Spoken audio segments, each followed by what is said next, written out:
안녕하세요. 돌쇠뉴스 시작합니다. 오늘 일본 매체 와우코리아에 올라온 기사인데요.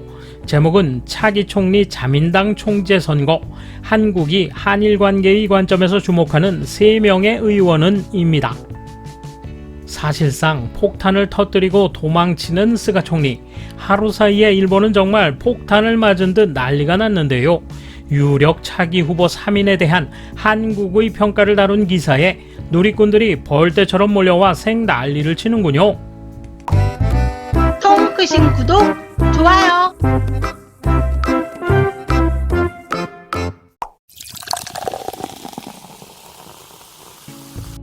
스가 요시히데 총리가 3일 자민당 총재 선거 출마를 포기하겠다고 밝힌 것은 한국에서도 속보로 보도됐다. 차기 총리는 누가 될 것인가에 초점을 맞춘 기사가 한국 언론에서 나오고 있다. 그런 가운데 한일 관계의 관점에서 총재 선거 입후보자나 출마의 의욕을 보이고 있는 자민당 의원들의 대한국 관점을 분석하는 기사도 나오고 있다. 한국의 매일경제는 얼어붙은 한일 관계에도 새로운 바람이 불지 지금부터 주목된다며 한국으로서는 일본의 리더 교체에 따른 외교적 기회를 살려야 한다는 것만은 확실하다고 보도했다. 기사는 총재 선거 출마를 표명했거나 가능성이 있는 자민당 의원 중 비교적 한국에 대한 이해가 높은 인물로 기시다 후미오 전 정조회장, 고노다로 규제개혁 담당상, 이시바 시게루 전 간사장 등 3명을 꼽았다. 기시다 전 정조회장에 대해 아베 전 정권 시절 외무상을 지내 2015년 한일 합의를 확인한 인물이라고 소개했다. 당시 외무상이던 기시다 씨는 한국 외교부의 윤병세 장관과 회담한 바 있다. 회담 후 공동기자회견에서 위안부 문제에 대해 최종적이고 불가역적인 해결을 확인한다 라고 표명했고, 한국 정부가 위안부를 지원하는 목적으로 재단을 설립, 일본 정부가 10억엔을 출연하고 양국이 협력해 나가기로 했다. 회담에서는 한일 양국 정부가 앞으로 위안부 문제를 놓고 양측이 서로 비난을 삼가기로 합의했고, 윤 씨도 양국이 받아들일 수 있는 합의에 도달할 수 있었다. 이 자리에서 협상 타결 선언을 할 수 있게 돼 매우 기쁘다고 말했다. 그러나 한국의 문재인 정권이 들어서면서 합의를 파기하려는 움직임이 커지면서 현재도 해결의 실마리조차 보이지 않는 상황이다. 기시다 씨는 지난해 12월 산케이 신문과의 인터뷰에서 한일 관계의 미래에 중요한 합의였다. 세계가 높이 평가한 합의로서 일본은 이행해야 할 모든 것을 이행하고 있다. 한국은 합의 내용을 잘 이행하도록 하고 미래를 향해 한일 관계를 움직여 나가는 것이 중요하다고 말했다. 또 고노다로 규제개혁 담당상에 대해서 이 신문은 아버지가 위안부 문제로 옛 일본군의 관여를 인정한 고노 담화를 냈다고 소개한 뒤 전문가의 견해에 의하면 고노 씨는 아버지와는 다른 생각을 가진 인물이라고 전했다. 또한 아베 전 정권에서 외무상 방위상을 지냈으며 국민들에게도 친숙한 인물이라고 논평했다. 고노 씨는 2019년 9월 외무상으로서의 마지막 기자회견에서 취임으로부터 약 2년을 되돌아본 바 있다. 그는 2018년 여름까지는 강경화 장관과 미래지향적인 의지로 가득했다고 했지만 지난 2018년 10월 한국 대법원이 일본 기업의 배상을 명령한 판결에 대해 그런 움직임이 모두 멈춘 것은 매우 유감이었다고 밝힌 바 있다. 이시바 시게루 전 간사장에 대해서는 일본 정계에서 친한파 정치인으로 알려져 있다고 해설했다.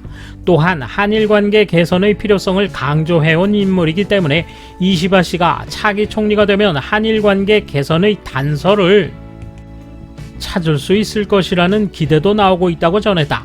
이시바 씨는 지난해 1월 동아일보와의 인터뷰에서 총리가 되면 한국 역사를 더 공부하고 싶다. 일본인들이 스스로 과거의 책임을 명확히 검증해야 한다고 말했다. 한편 한국은 내년 3월 대통령 선거를 치르게 되며 새 대통령이 탄생한다. 양국의 새 리더가 관계 개선에 어떤 방향을 잡을지 주목된다. 이에 대한 일본 누리꾼 반응 보실까요? 알겠다. 그럼 누가 총재가 되느냐에 따라 결정된다는 거네. 당신들이 감정에 맡겨 즉흥적인 행동을 취한 결과 이시바 씨가 총재가 되는 것밖에는 가망이 없다는 상황을 만들어냈다는 것. 한국 언론인들이여, 총재 선거 논점에 한국 문제를 가지고 계속 떠들어라. 아마 이시바 씨는 점점 불리해지겠지. 어쨌든 이웃나라의 수구리려는 총리 탄생은 절대 인정되지 않습니다. 이웃나라에 강경하게 대응하는 새 총리를 지지합니다. 누가 총리가 되더라도 대한관계는 변하지 않을 것이다. 공은 다 한국에 있으니까 함부로 이상한 기대를 하시면 곤란합니다. 한국에 대해 극히 무례하다고 말해준 고노 씨에게 기대를 걸고 싶습니다. 이 기사를 읽는 것만으로 이시바 씨를 총리로 만들어서는 안 되는 충분한 이유가 된다고 생각합니다. 논만은 안 돼. 아소 씨, 아베 씨, 정말 부탁드립니다. 누가 자민당 총재가 되든 한국 정부가 일본과의 조약이나 정부 간 합의를 모두 깨트려 왔기 때문에 일본을 향해 손을 내미는 일은 절대 있을 수 없다. 보통 일본인은 약속을 아무렇지도 않게 위반하는 인간 따위는 신용하지 않으며 필요가 없으면 사귀지도 말을 섞을 일도 없다. 그걸 제대로 인식하고 자신을 스스로 닦아내고 난 다음에 다시 나와야 해. 이번 올림픽에서 많은 일본인들이 한국의 행동에 싫은 기분을 느꼈습니다. 그 결과 지금까지 한일 관계에 관심을 갖지 않았던 사람까지 혐한이 되었고, 직장에서나 가정에서나 혐한에 관한 이야기를 할 수 있게 되었습니다. 누가 총리가 되더라도 일본인에게 침투한 혐한 의식은 변함이 없고 민의를 무시할 수 없습니다. 최종적이고 불가역적인 해결을 확인한다. 맞아요. 합의를 본 거지. 그걸 엎은 건 덕후들. 이제 안 되니까 자꾸 쳐다보지 마. 너무 기대를 안 하시는 게 좋을 것 같아요.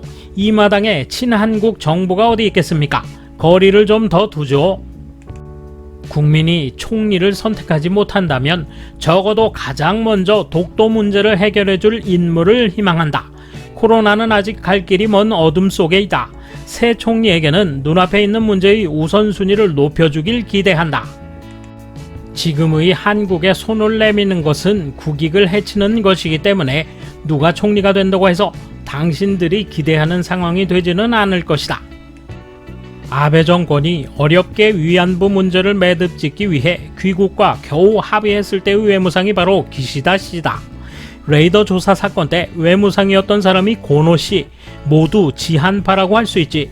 두 사람의 속이 들끓고 있다는 걸 모르는가? 이시바 씨는 다를지 몰라도 남의 나라 총재 선거보다 자기 나라 대선 걱정이나 했으면 좋겠다. 누가 대통령이 되건 총리가 되건 지금까지 무례한 행동이나 언행, 무모한 요구를 고치지 않는 한 관계 회복은 없다고 보는 편이 좋다. 다 그쪽에서 뿌린 씨니까. 전쟁 전의 정치인들은 한결같이 말했습니다. 조선이랑은 친해지지 마. 꼭 배신할 거야. 꼭 사귈 필요가 있으면 졸개와 사귀어라. 누가 총재가 되건 옛 선인이 한 말을 지켜주기 바란다. 현재 대부분의 일본 국민은 국제법을 업신여기는 문재인 정권에 분노하고 있다. 즉 친한파인 이시바 씨가 총재가 될 가능성은 한없이 낮아진다. 하나씩 제거해 나가는 방법으로 하면 자민당 총재로는 한국의 엄격한 고노다로 씨가 가장 바람직하다고 볼 수 있다. 그럼으로써 한일 양국 국민은 평온한 생활을 되찾을 수 있을 것이다. 돌쇠 한마디. 잘 들어보면 말이죠. 한일 관계가 이들의 차기 총리 지지 기준이란 거죠. 뭐 평소와 다름없이 난리들이지만 분명한 건 자기 손으로 못 뽑는다는 거. 감사합니다. 돌쇠 물러갑니다.